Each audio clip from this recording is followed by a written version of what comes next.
Hey guys, Nick here, and welcome to the Omniverse of Nick and part 10 to What If Goku's Heart Virus Turned Him into a Zombie.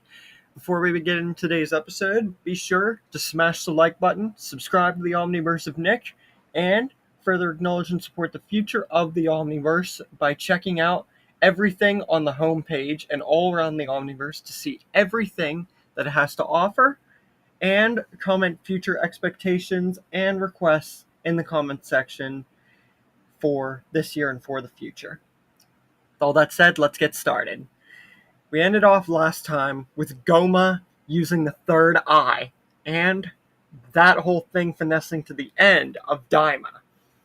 And Arinzu now planning to use her Majins not against the heroes, but against Goma, and then eventually make her the, Demon Queen and everything like that. But the big thing is Fat Boo is there. So Ku and Do, remember, the OG Boo is here. So yeah. Then Arinzu sees Goma appear, and Goma challenges them all with the third eye, and demonstrates his power by creating a giant ring for all of them to fight. And everybody else is completely outmanned. Gohan at Super Saiyan 2, Boo, Do, and Ku all are the main ones to put up a great fight against Goma. But with his ongoing regeneration, the Third Eye's magic and prowess, and basically immortality and infinite Zenkais, it's basically like what if a Saiyan became immortal. That's what the Third Eye basically was, except, it could work for anybody. But that's just a personal opinion. Anyways, Goma still outmans them. It's much more definitely stronger than it was in canon, especially with the OG Boo and a much stronger Gohan. Gohan even being present here in the first place. But it's still not enough. But then Boo begins to get angry. And with one angry puff of steam, another Boo arises. But then that evil Boo starts attacking the fat one. And Goma, along with everybody else, is completely dumbfounded by this revelation. And Nahar, Shin, whatever you want to call him, he knows that something's up. This evil manifestation and this good one. This ain't good. Even for Goma. Then Super Boo arises. But Goma uses his magic, and it traps Boo, just like he trapped Goku in canon. But this time the reverting effect has a different effect. Because in canon, he reverted Goku from Super Saiyan 4 back to base. But with Super Boo, the magic does something different.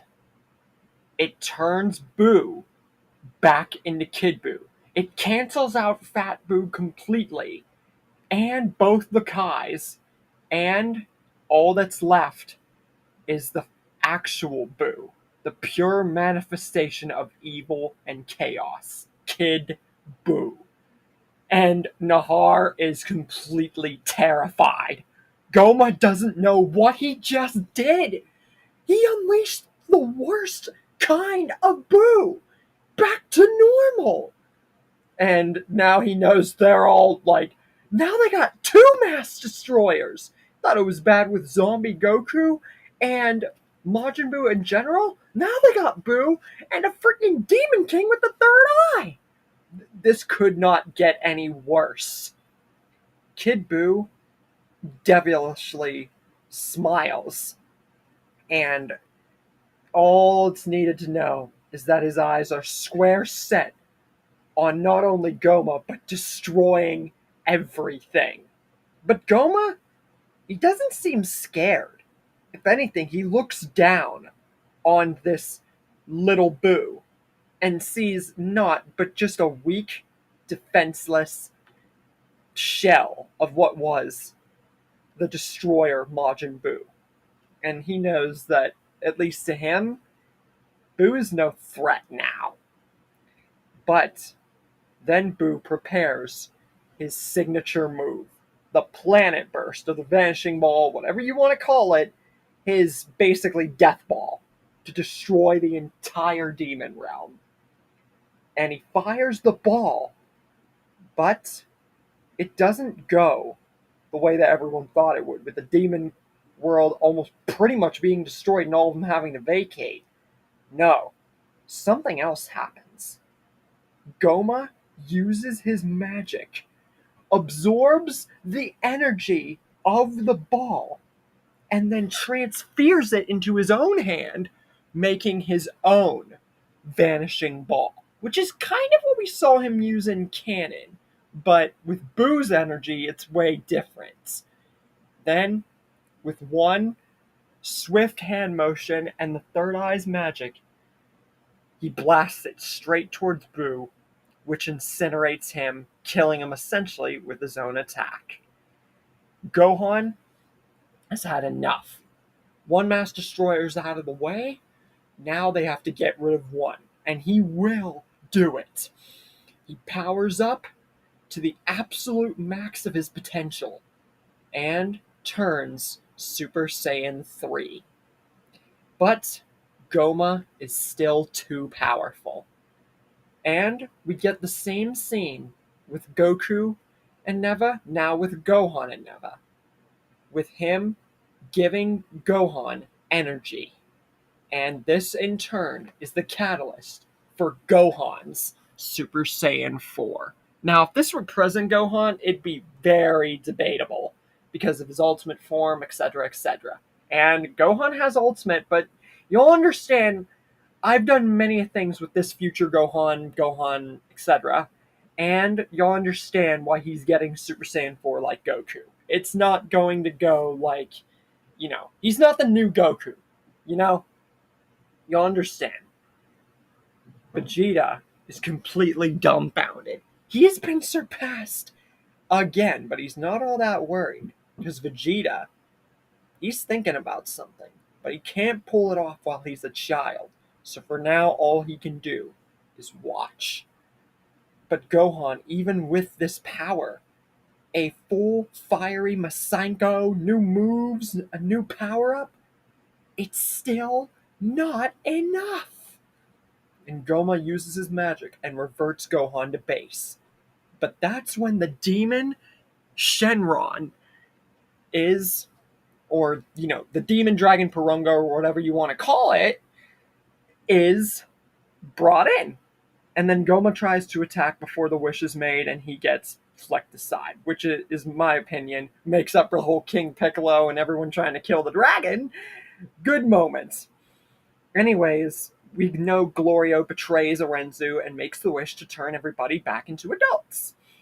And then we get Vegeta versus Goma, which goes basically the same exact way until Goma begins to outmaneuver Super Saiyan 3 Vegeta. And if you would think that Vegeta would revert and it would go back to Gohan, but this is Vegeta's perfect opportunity. He says that he's not done yet. He still has one ace up his sleeve, and Goma should have killed the Prince of Saiyans when he had the chance. And Vegeta powers up and roars with fury and power, and he doesn't stop. This is a cinematic and almost terrifying moment.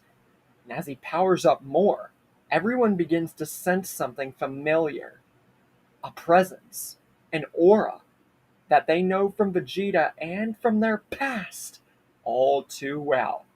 Once Vegeta's final roar of anger, power, and fury commences in a big explosion, everyone looks in amazement, horror, and complete dumbfoundedness as to what is behind the smoke. Vegeta has mastered the form that Babidi pretty much gave him the catalyst for. Super Saiyan Hell. Because, yes, while the zombie essence was kind of brought out, so to speak, after Vegeta was killed, turned into a zombie, etc., etc. Vegeta still knew he had that power in him. It was part of his being. So no matter if he was killed or not, that power was still in his blood. So he knew that there was a way he could unlock this form.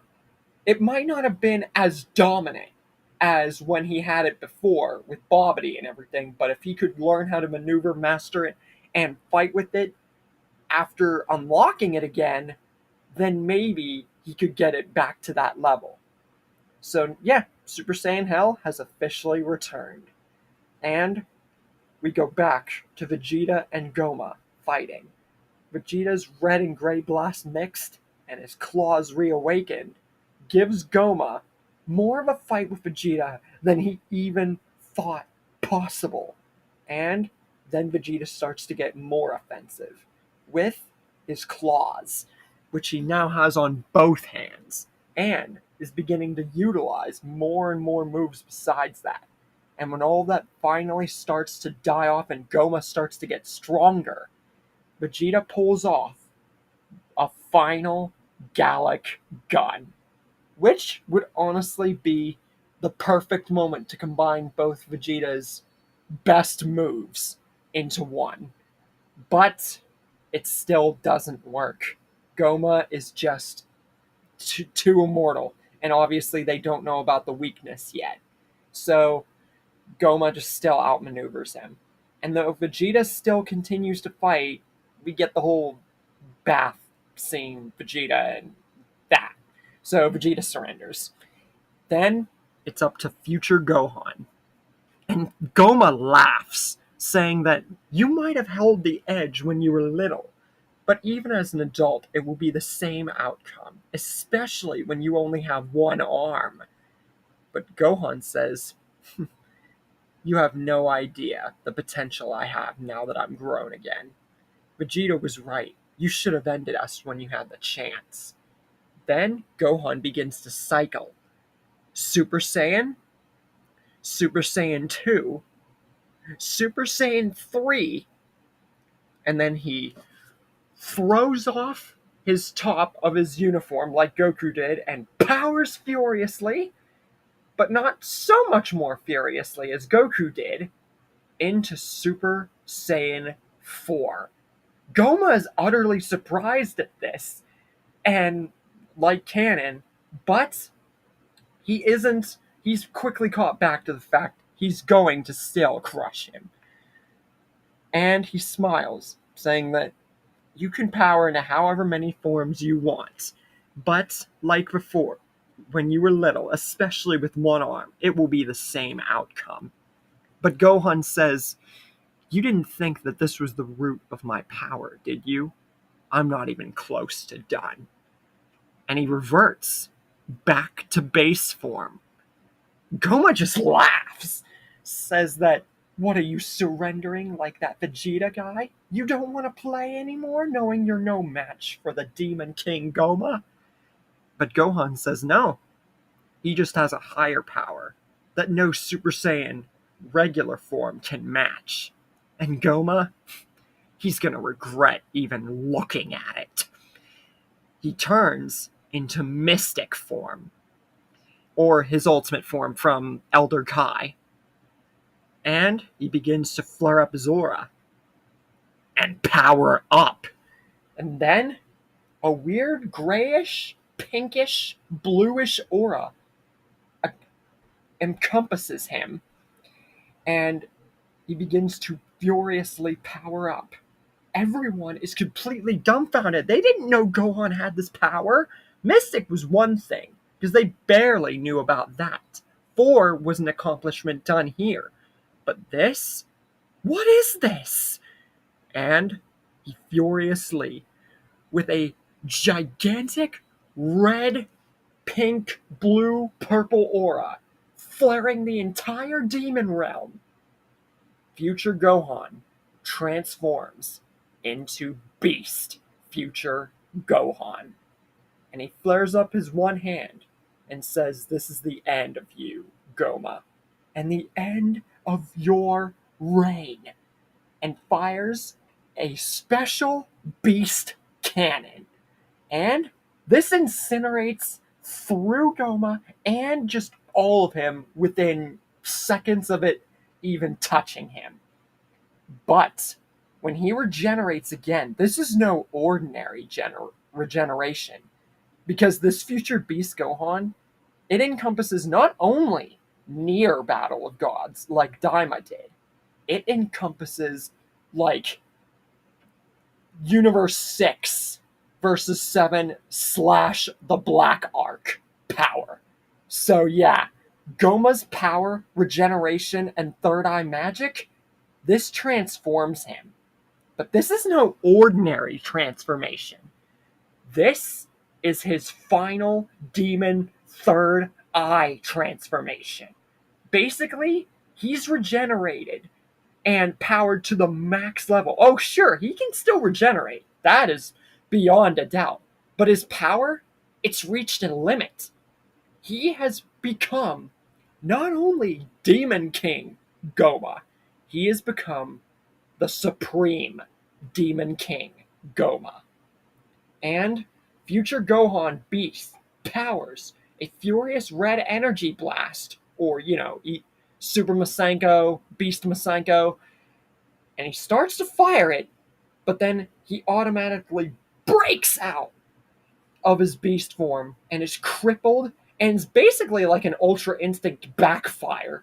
Because sure, a catalyst for 4, and the fact that he had Mystic and throughout all these power-ups and gains and catalysts got Beast, but it was too much on his body. He didn't realize that even if he was able to do it, it wouldn't be for long.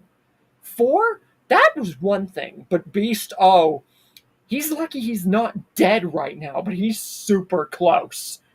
And he also made the mistake of giving Goma even more power. And Goma just smiles and says, "Look at how the tables have turned." And he prepares to kill Gohan and everyone there. But this gives someone the perfect opportunity. Piccolo transforms into his orange form, because remember, Piccolo got his potential unlocked too. And he transforms into Orange Piccolo, and with 3 furious hits, whether this would be by himself or Ku helping him, the third eye is knocked out of Goma's head and destroyed by Glorio, with Goma down on the ground. And yeah, I know, I just threw a lot at you guys, so I'll explain. Gohan and Piccolo had their potential unlocked before Daima, and Neva was the catalyst not only for 4, but for Beast. The only difference between 4 and Beast is that basically, yes, while he did have Mystic beforehand, 4 was something much smaller than the Beast form, so it was able to be contained more thoroughly.